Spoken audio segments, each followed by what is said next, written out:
the world of confusion is always born clarity. Clarity. What does life look like when all things are clear? To see the world through the lens, through the eyes of Source. To live in your divine, eternal light.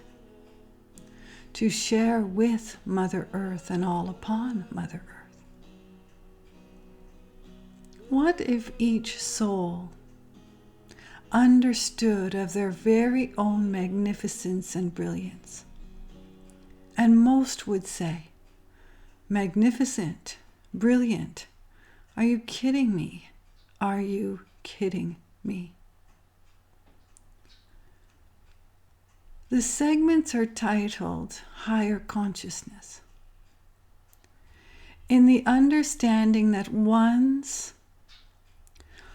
find a place to bring forth an awareness, we want to say well-being, creation of something more than is being experienced. What causes someone to feel less than magnificent? What has to happen where one's truly beat upon themselves with unkind words? What happened in life experience to allow that space to occur? Why is it when one is delivered unkind words from a little one right into adulthood, into senior years, so much condemning, so much harsh judgment? Do this, do that. If you don't do this, it's not going to be right. Do this, do that. Can you not do this? Can you not do anything right? Can you not just live as everyone lives, following the guidelines? And who sets the guidelines? For to live life to the beat of your own drum truly takes grand courage, does it not? For the minute something feels or appears to be different, condemnation and harsh judgment can easily be placed upon. But it is fascinating. Who creates what? Who says it has to be this way to be the right way? Who says that one has to look this way to fit into society? There is so much judgment upon personal appearance alone. So many judge by a quick glance, not knowing anything about the person at all. A quick glance and their personal appearance sums it up in seconds, if you will. And nobody knows what the other has walked. Isn't that fascinating? And as one's fine judgment in a quick glance, rest assured that someone else is looking at and finding their own, we want to say, conclusion of one's own personal persona, personal appearance. Why is so much placed upon appearance? Why does the condemning upon oneself take place? Because they want to change something about themselves. Yeah? Too short, too tall, too thin, too heavy. Too much hair, loss of hair. And on it goes. Nose is too big, nose is too small. Lips are too big, lips are too small. And on and on and on it goes. So who dictates the human being in perfection of physical form? And isn't it fascinating that all are one being individual? What would the world look like if everyone looked the same? If every being placed upon Mother Earth looked exactly the same, so much the same, there wouldn't be any way of telling another apart from the other. What would the world look like?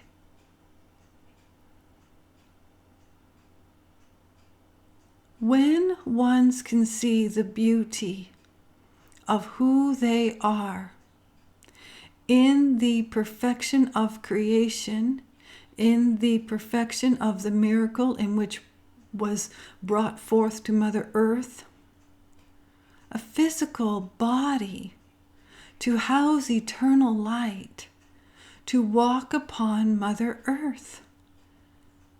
And condemning starts from a little one, not walking fast enough, not crawling fast enough, not sitting up fast enough, or sitting up very quickly, walking very quickly, first words very quickly, and oh, the praise.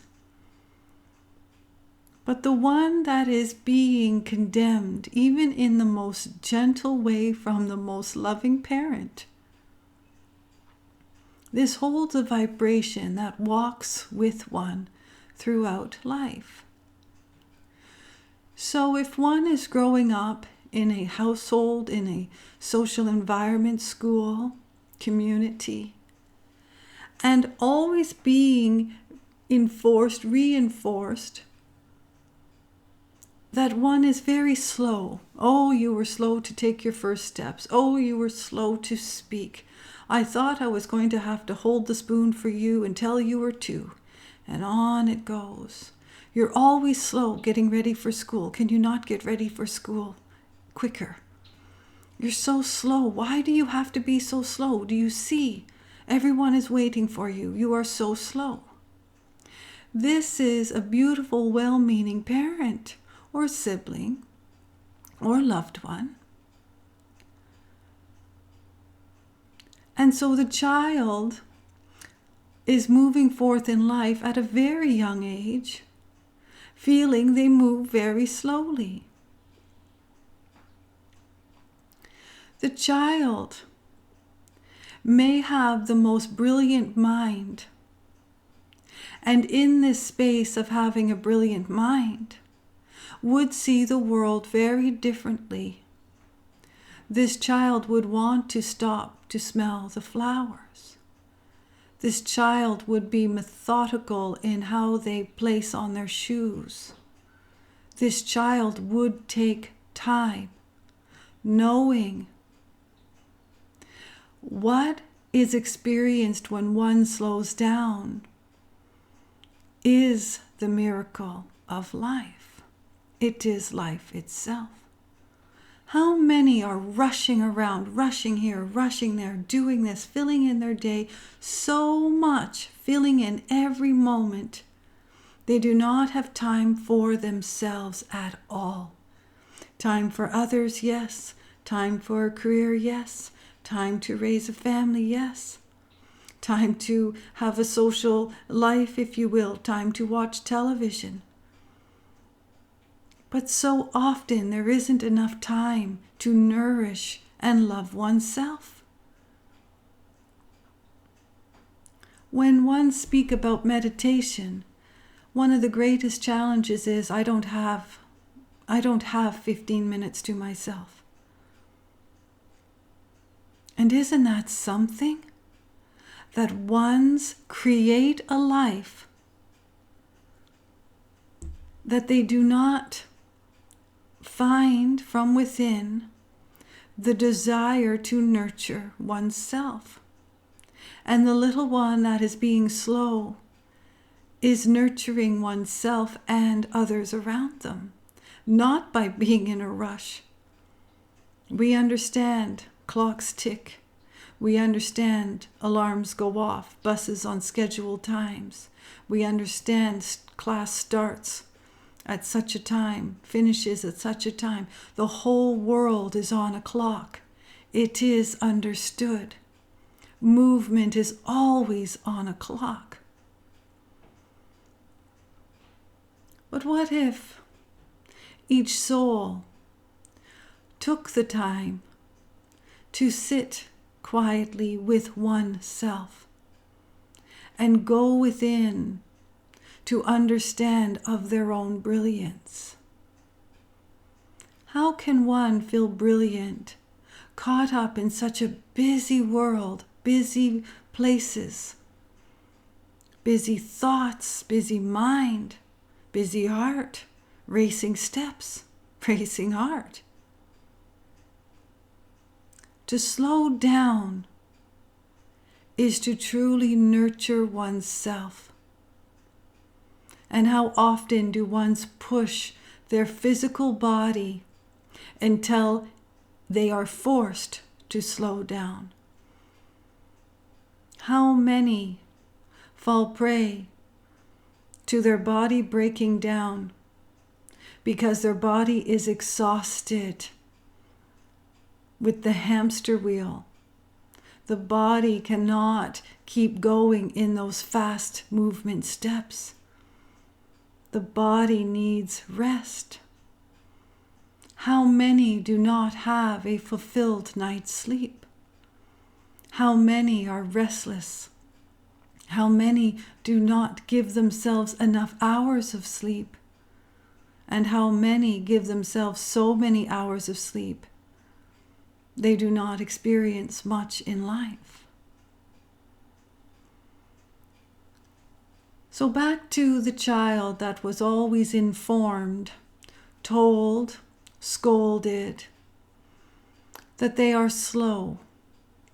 What happens within one's body and mind and heart and soul? And this is minor. Ones will have, "You're too big. How did you get so big? You're not growing enough. You're not tall enough. All the other children in your class far exceed your height. What has happened?" And so well-meaning, loving parents, caregivers, siblings truly infuse, push upon conditioning.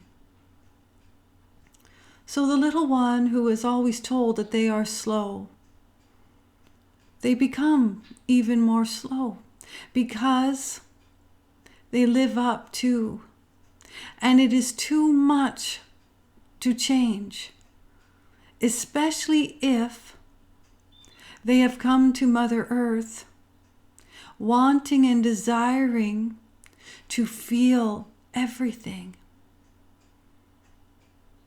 When ones are rushing, they're rushing during their meal times, not even sitting down to eat, rushing around, perhaps driving and eating at the same time, moving from one place to another, grabbing something to eat, and not truly even tasting the food. Fueling the body, yes, but with what? Things being rushed. When one takes the time to nurture oneself, one takes time for higher consciousness.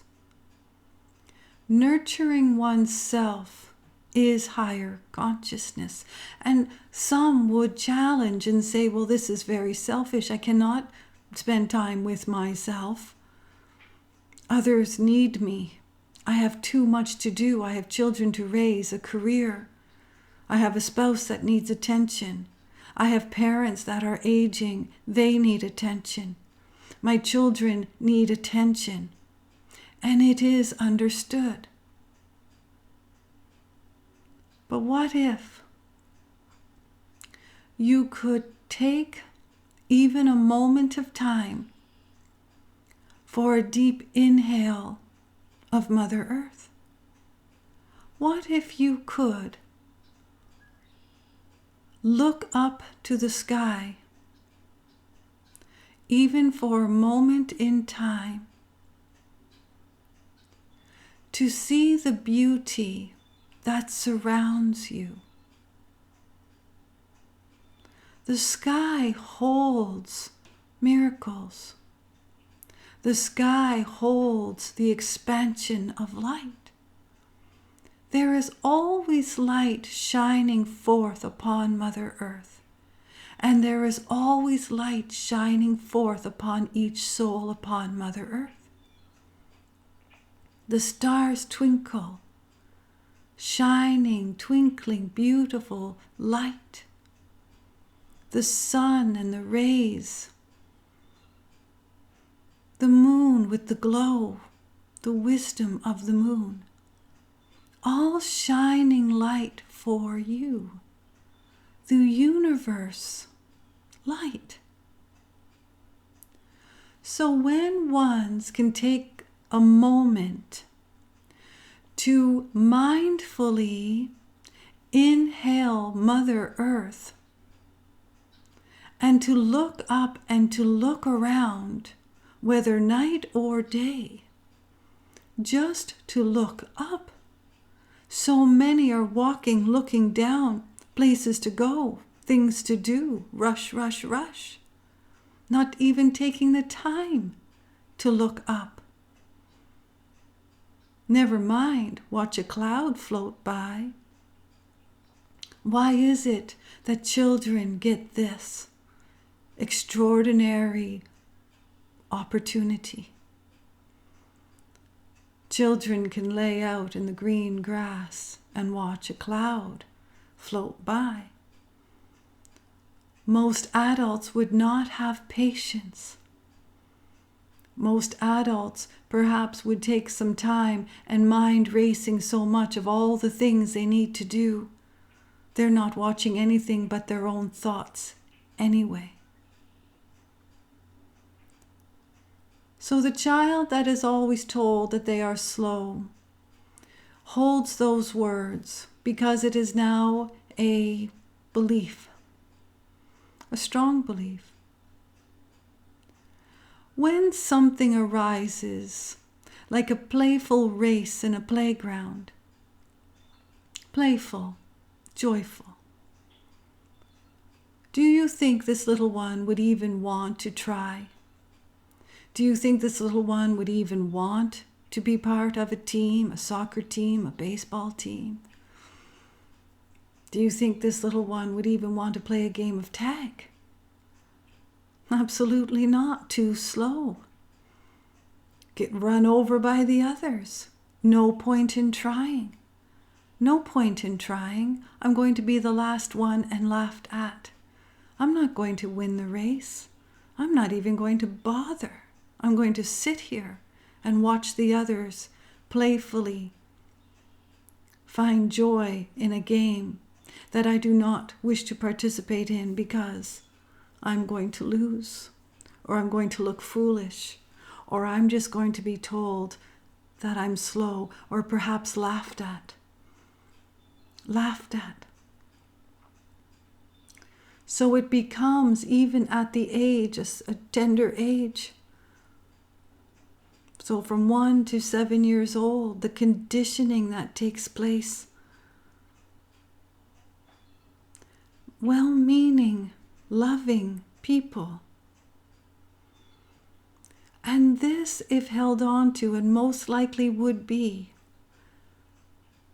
becomes the personality, the persona, and it affects everything one does in life. So if the little one doesn't want to play because they are too slow, they don't want to be laughed at, made fun of, then time goes on. And then what? The feeling of slow becomes feeling of burden because they have not experienced what they are wanting to experience, because most likely they talk themselves out of the experience. And then it becomes a beating upon oneself. Something minor as hurry up, you're always slow. Always slow. Why do you have to be slow? can truly transform in years to one condemning themselves about everything they try to do. And it feels like trying. Everything feels heavy and a burden. Isn't that fascinating? Until when? Until one decides to truly place down the judgment, the condemnation, the conditioning, the cultivating, if you will, understanding where it came from, wondering or taking time to see if it's even valid, and if one is slow, finding the place to find compassion, kindness, love, and forgiveness towards it all. What if this one that was told they were slow, with their extraordinary brilliant mind, could have changed the world with their extraordinary brilliant mind, but talked themselves out of everything from a little race to big things in life? What if the little one knew to place it down where it was found? What if the little one acknowledged, yes, I'm slow, but there is a reason, a grand reason. I am here for grand reason and great purpose. Perhaps I have to slow down my steps in order to see the world in a more clear way. Rushing isn't the answer. Rushing through life is not the answer. So many with goals to achieve, and there isn't anything wrong with a goal. Goals create a space to advance, to find your passions, creations, wanting to experience. Ones perhaps need the goals to fulfill their dreams. What we are sharing is that some have to always be moving. And how often are ones moving and truly not moving very far? Sort of just in one spot, like a hamster on a wheel. Movement, moving, not getting very far now. And so many dig that hole where they are moving so much, they are truly just digging a hole where they're standing. And they are exhausting themselves.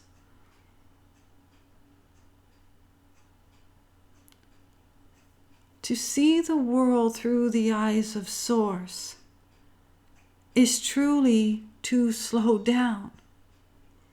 We know it is a busy world. We know that there are ones that wish to create very big things. We understand that if ones are not moving, there is condemnation and harsh judgment. Oh, that one is lazy, doesn't do very much at all. And on it goes.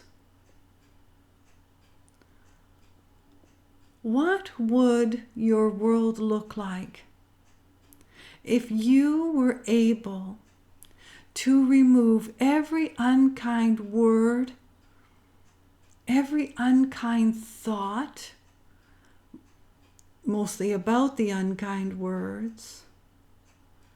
What would your world look like if someone hasn't labeled? And isn't it fascinating that some get a title and others get a label? Isn't that fascinating? Oh, to have a title in something, oh, they're doing something right in life. They're successful, they have a title. Oh, this one has a label. So they're not as successful. What if the label is incorrect? What if that slow child was absolutely granted the miracle of slowing down for one to see the world through a clear lens,